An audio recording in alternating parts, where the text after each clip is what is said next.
From here on out, we need to watch what Potato Biden and his goon squad, essentially the mainstream media, does from here on out. Why?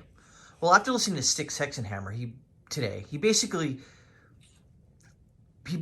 surmised what I've been thinking for a while, and I actually mentioned in a couple of different videos in the past couple of days. Ever since January 6th happened, expect wider police powers.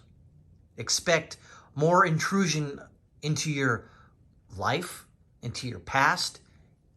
Expect more of your civil liberties to be pushed away because of terrorism. And that's funny, honestly. To call those people on January 6th terrorists, now were there terrorist activities or terrorist, I guess, how would I put this? Not terrorists as people, but terroristic behavior? Possibly. But were there terrorists there? No. Not in the sense that you think of 9/11 terrorists. There's people that there, in my opinion, on January 6th, that stated that they were not being listened to. They were not being heard. They were being besmirched at every corner, every step, because they think differently than somebody on the far left. Far left gets a pass. They can burn cities down for months. They can attack federal courthouses in Oregon for months. And what happens to them? Oh, they get arrested, but immediately released from prison, no bail. And what happens to them? Charges dropped, and they continue to do it again. Now, some have been arrested, tried, and convicted for their crimes. Some, but not all. Now, Potato Biden wants, I don't think he's coming up with this himself, but now he wants essentially more powers to deal with this. Oh, that's great.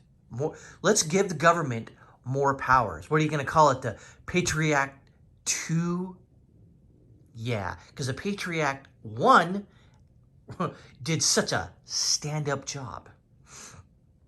So what now?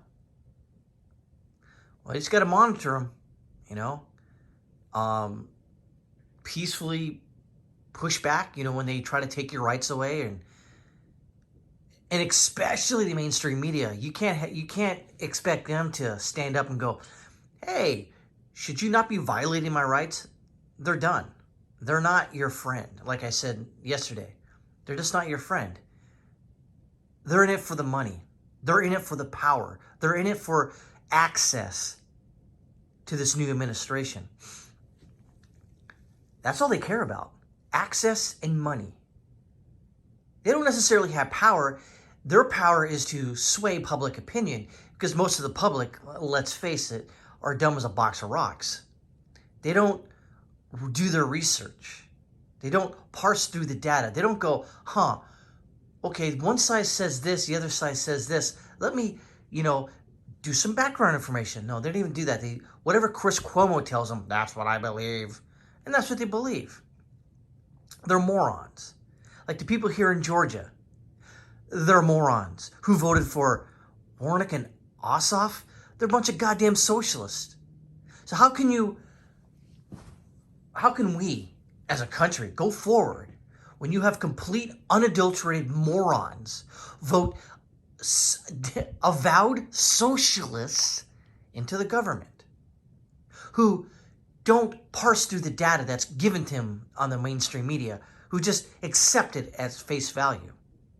And that look at Joe Biden when he says, or Potato Biden, he says, we need more powers to deal with these insurrectionists.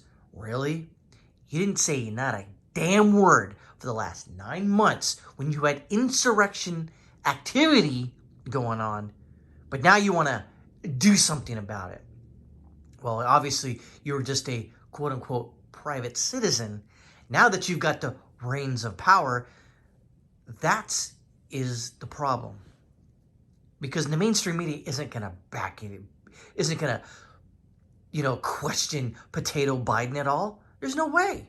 He is not going to question him one bit. There's no reason to. Remember when during the Obama administration, when they actually spied on reporters? I think it was James Rosen. They actually had the FBI spy on him. A reporter for a mainstream media reporter was spied on. What did the other alphabet networks do? Nothing. Because it wasn't them. Did Donald Trump spy on the mainstream media? No, not that I know of. But I wouldn't be surprised if he did. But expect more of that going forward. Expect all of our rights that we held, or we're holding right now until such time, hold near and dear, are going to be stripped away. Now, it's not going to happen overnight because that would cause too much problems. But you got to understand what happens is they do it by legislative fiat, just like what they're going to do with the Second Amendment. And believe you and me, they're going to strip away your rights. Now, they're not going to say, well, you could still own a gun. You just can't have a magazine over 7 rounds. 7 rounds? Did I say 7 rounds? I meant 5 rounds. Did I say 5? I meant 4. Oh, that scary black rifle? You can't have that. Why do you need that? Just get a shotgun. Oh, a shotgun? You don't need a shotgun anymore. Just call the police. Oh, we've defunded the police. Oh, well, yeah. That's okay. We'll just call a caseworker out there to help you, stir through the ashes of your burned out home, of a riot that came through there because you had the wrong skin color. Expect more of this. If you thought 2020 was awesome, just wait for 2021, which we've already seen is going to be one hell of a ride. And your rights and your liberties, say goodbye to them.